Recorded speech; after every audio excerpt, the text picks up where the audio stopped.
Welcome back to Dr. Supercoach YouTube for Pigs Round 17 Captaincy Recommendations. The bye rounds are finally done. We get our full team back this week and hopefully we can start putting some of those big scores on the board.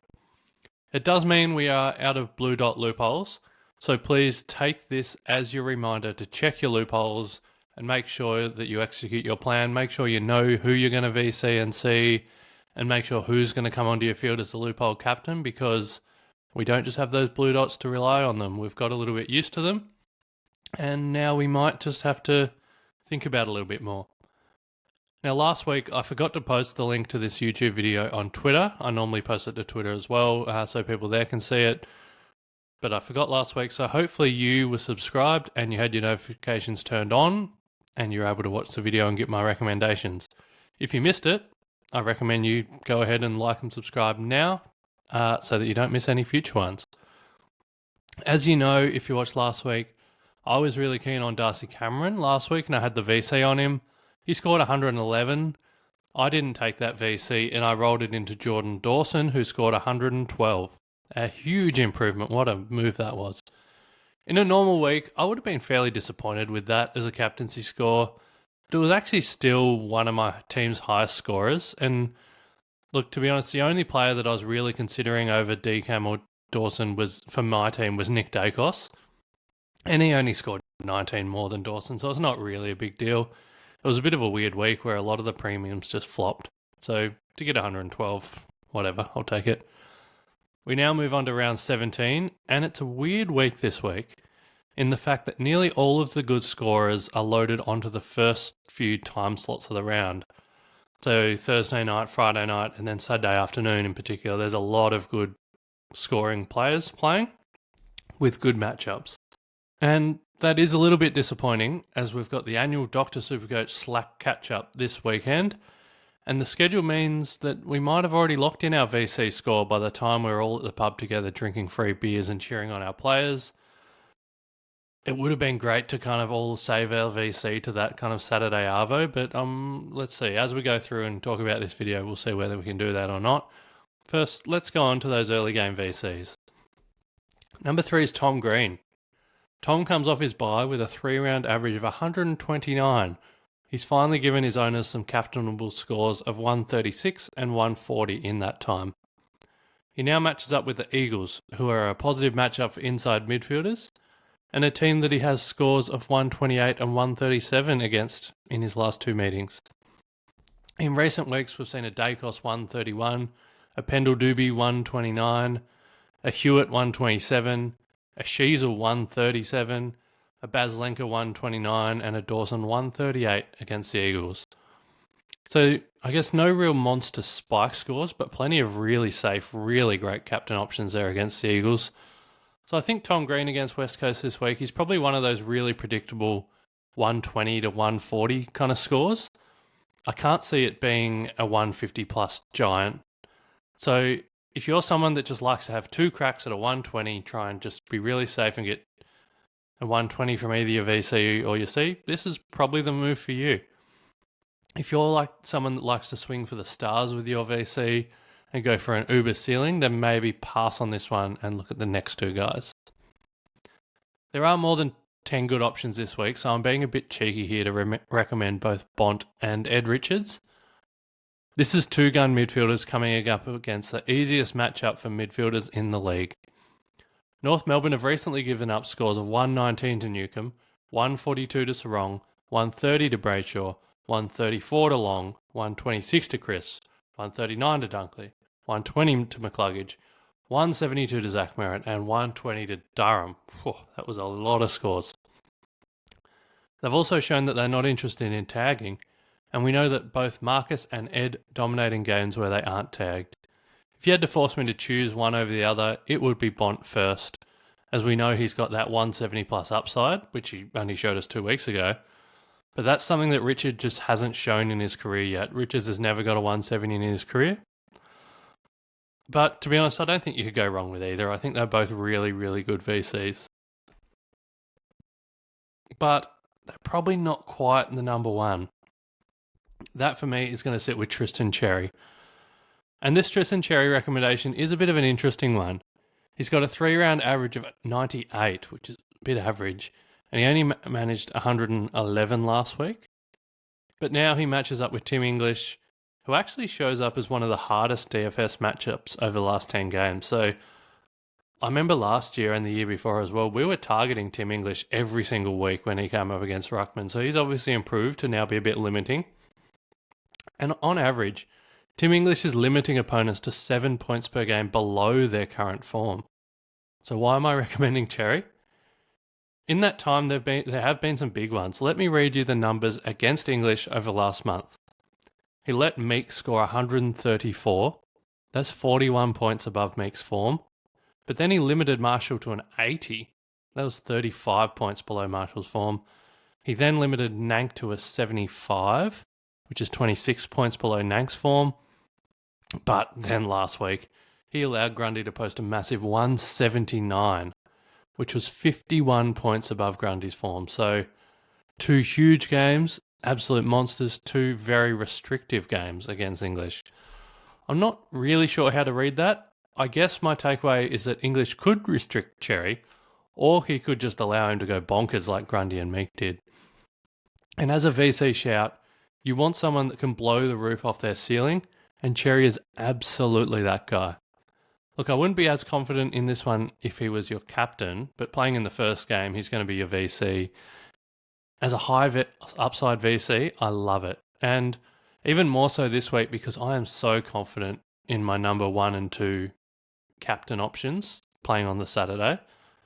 I just think they're slam dunks. So I want to go for someone with a 180 plus upside if it all goes right. Bont could do that. So that's why he's at number 2. But Cherry also could do that against English. Now, pod time. My pod recommendations were averaging 144 over the last 6 rounds. But Darcy Cameron put a little damper on that last weekend. Although to be fair, there weren't that many big scoring premiums last round. So Cameron's 111 wasn't even that bad. But let's get it right back on track this week with Locky Ash. Early on Monday, I was weighing up whether I'd recommend Locky Whitfield or Locky Ash as my Friday night VC. But now with Whitfield out, this choice becomes so obvious. Locky Ash is going to have a field day. He currently sits second in total points for defenders this season for the entire SuperCoach field, behind only Max Holmes. And that's because Ash has put together 7 tons in a row. Now, to be fair, none of those tons have been converted to a 120, but I think that changes this week with a West Coast Eagles matchup. This is a team that is giving up the most points in the league to wingers and attacking defenders, and they're also a very positive matchup for designated kickers. We've seen some big scores from the likes of Mitch McGovern. He got a 127. Colby McKercher had a 144. Caleb Daniel had a 124, and Jack Sinclair had a 131. The exciting thing here for Ash owners is the no Whitfield. The two of them have literally split the kick-ins 50-50 this season, and in the 2 games Whitfield has missed or left injured, Locky Ash has taken 8 and 9 kick-ins respectively. They are very big numbers. So he's got a monopoly on them, especially when Whitfield misses. In those games that Whitfield's missed or left early, Ash is also averaging over 30 disposals a game. This is such a perfect storm for Ash on a Friday night. A game against one of the easiest opponents without his running mate. He's going to have to shoulder the distribution load, and he could give his owners a big spike score here. So if you want to have this as your pod VC, I think it's a really good option. Now, moving on to captains. These next few, especially the next 3, I'm just going to call really safe, really solid. Not super sexy, not that exciting. Like if you want a 120, 125, 128, something like that, I think these next 3 are just going to absolutely give you that. And that is really valuable. So number 6 is Jared Witz. Jared Witz is one of the most predictable scorers in the league. As he relies so heavily on hitouts to score, you can identify when he will score well and when he will struggle. Let me illustrate. He had an 87 last week in a hard matchup against Gawn. The week before, he went 163 against the very easy matchup of Nick Madden. The week before that, he went 112 in an easy matchup with Geelong. But then before that, 71. that was in a hard game when he was double teamed by Shrek and Luke Jackson. But then the week before that, a big 127 in against an easy matchup against an injury-hampered Rowan Marshall. So very easy to predict Witz's scores. Looking ahead to this week, he gets another very easy matchup against Essendon. Whether they roll out Vigo Vicentini for his second game, or if they defrost Toll Goldstein again, I don't really mind. It'd be better if he's playing Vicentini for his owners, but I think he'll still kill Goldstein, because the Bombers are showing it's the third easiest ruck matchup over the last 10 games. I expect Witz to take advantage of the Bombers' ruck woes, and I think, as I said, he's going to post a very safe captaincy score. Speaking of ruckmen that are going to post a safe captaincy score, I'm banking on Nank the Tank here. He turned into an Uber premium this time last year. He finished 2024 so strong. He hasn't really found that form again this year because he's averaging just over 100. But he has shown a 142 ceiling in the last month. That was against a weakened GWS. This week he matches up with an undersized Geelong ruck line who are the fifth easiest matchup in the league. We've seen all of their last four opponents exceed their form line in the Cats matchup. That was highlighted by a Goldstein 111 and a Witz 122. So if we rewind a bit to when the Cats faced some premium ruckmen, we can see a 128 from Decam and a 135 from Tom De Koning. So there are certainly points up for grabs against the Geelong ruckman, and Nank should be the next to take advantage. This one, just to me, it just looks like a really safe fallback captaincy with a really high floor. Now number 4, Jai Caldwell. The second easiest matchup for midfielders this season is the Gold Coast, and that's Jai Caldwell's matchup this week. He's been in great form lately. He's got a 5-round average of 116, and he's been threatening to explode. I've had him against me in a few leagues, and he looks like he's going off for a 150, and then he just kind of just crawls to like a 115 or 120 and doesn't really hurt. But maybe he does this week.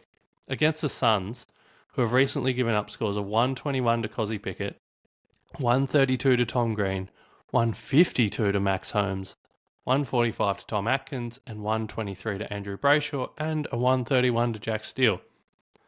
So this is a Gold Coast team that has been consistently allowing opposition midfielders to run free and score even more freely. Zach Merritt could also be considered a captaincy option in this one.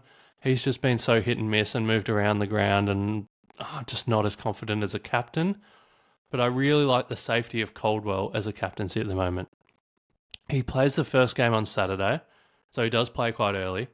But it would allow you to have a VC ping at one of these Cherry or Bont or Richards or Green or Ash. It's kind of one of those VCs I've talked about because Caldwell plays after them, and his rock-solid safe numbers should give owners some confidence as a fallback captain option. So they were three kind of, as I said, safe fallback captain options. Let's get a bit bigger now. I think these next three are going to go big. Noah Anderson is number 3. Last week, I advised you to avoid Noah Anderson because of the tag risk and to go for a Matt Rao captaincy instead. That advice proved wise, with Noah scoring 105 and Rao going off for a 147. Well, I wouldn't be surprised to see their scores reverse this week against an Essendon team that I'm quite sure are tanking. They haven't tagged anyone in weeks, and they've given up some huge scores to premium hard-running midfielders. I mean, listen to this.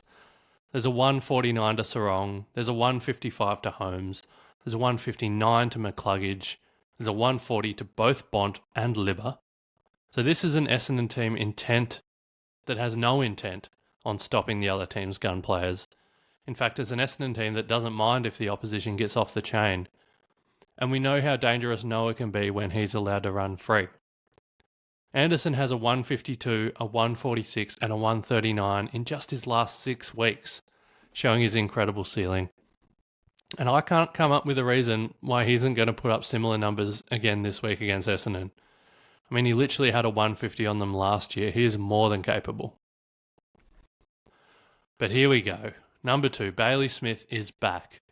He's only missed 1 game, being on the bye, but my team just hasn't felt complete with him on the sidelines.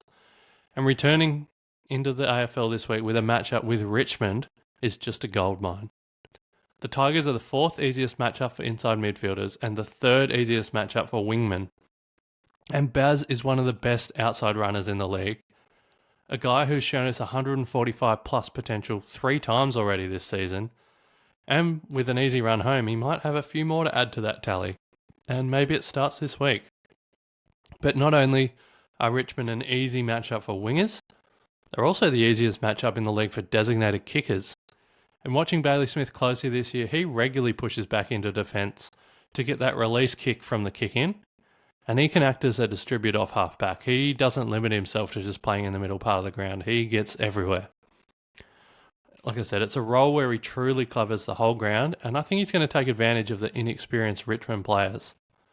About a month ago, I looked ahead to this week to see who would be playing during the Dr. Supercoach Slack chat, and I'd earmarked Bailey Smith as a player that we could all put the captaincy on and cheer him on with beer in hand. But my tune has changed a little bit over the last 4 weeks, as he actually now sits at number 2. So who's number 1? It's his teammate. Bailey has been surpassed by his hard-running teammate Max Holmes. The emergence of Holmes this year was not unexpected, although it maybe took a few more games into the season than some predicted. But there's no denying it now. He is here. A 3-round average of 139, thanks to back-to-back 150s, and then he kind of backed that up with 110 against Brisbane, which is a fair effort against Brisbane. But man, this matchup is just built for him. Some recent premium scores against Richmond include a Bont 177, Heaney 123, Merritt 156, Blakey 146, Martin 163, McKercher 129, D'Ambrosio 120, and Bowie 132. Some monster scores. And you'll notice that I've intentionally selected a bunch of scores from a range of play styles. And that was to illustrate that all types of players are scoring well on Richmond lately, but with an emphasis on the fact that Max Holmes is such a versatile player himself. He's got a bit of Merritt and Heaney's CBAs in him. He's got a bit of Blakey and Bowie's run and carry in him. He doesn't mind getting back to help his defenders and get involved with kick-in chains like Martin and McKercher do. Max Holmes is just such a fit and versatile player in such hot form that I just expect him to pop up all over the ground and torch the Tigers in this one. Whether you pick Bailey Smith or Max Holmes in this game, look, I really can't fault either. I was just tossing a coin to see who'd be number 1. But given current form, I'm giving the nod to Holmes personally. So they're my top 10 captain options for the week. But as always, here's a bunch of names didn't quite make the cut. I think they'll have good weeks. You could roll with any of them as captains in your draft leagues. Look, I've talked about Tom Green and how I think that GWS midfield is going to destroy West Coast. You could also do Finn Callaghan, maybe, although there's a lot of us that, on my advice, captained Finn Callaghan against West Coast earlier in the year for a 70-something. So I would very much understand if you didn't want to do that, but I quietly think Finn is going to repay the faith for those owners and do what we thought he should have done earlier in the year. Kieran Briggs is back this week. I think he's going to have a really good score against the West Coast Ruckman. They just give up so many points, and he's had a bit of a refresher. I mentioned it earlier, but Zach Merritt could be an option. I think you'd have to have, a fair risk appetite to captain someone like him that's been moved around so much. But in draft, maybe that's okay. Matt Rao, I think, like I talked about how well I think Noah's going to do. I think Matt should do fine as well, especially for draft. John Noble is actually one that I've talked about him a lot this year in this segment for draft captains, and he's had some big scores. I think he had a 140 something last week when I mentioned him. He's got a good matchup again against Essendon, so John Noble. Tom Stewart's an interesting one. He's got the perfect matchup here. He's got a couple of tons in a row. If you're someone that believes Tom Stewart is back, yeah, you could captain him in draft. Dane Zorko, pretty solid matchup. That could be an option. I quite like Jordan Clark and Luke Ryan, just because Sydney have been giving up plenty of points for those wingers and attacking defenders and kicking guys. So those Freo defenders could be all right. Jordan Dawson is here, actually. Jordan Dawson, I think, could do quite well against that Melbourne midfield that's been leaking a lot of points. They do seem to tend to tag some one person every game, and it probably would be Dawson, really. So But then, in the same game, Melbourne have been giving up so many points to those defender types as well. So I don't know who it would be for Adelaide, but maybe Mitch Hinge, maybe Rory Legg could get off the chain. But anyway, there's plenty of options. I think the top 10 that I talked through are really, really strong this week. And then there's still some good options there for draft as well, outside the top 10.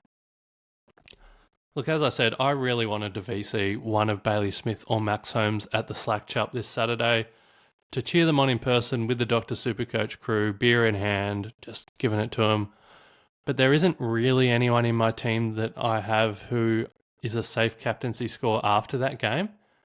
Like, I could VC one of them, no worries, but I don't know who I'd fall back on. So I think I'm going to have a punted Cherry VC on Friday against Tim English. And I'm just going to roll that into a Max Holmes captaincy on the Saturday. Part of me sneakily hopes Cherry fails so I can ride Holmes with the lads at the pub over a bunch of free beer and pizza. But let's see how we go. Thanks for watching and good luck this weekend.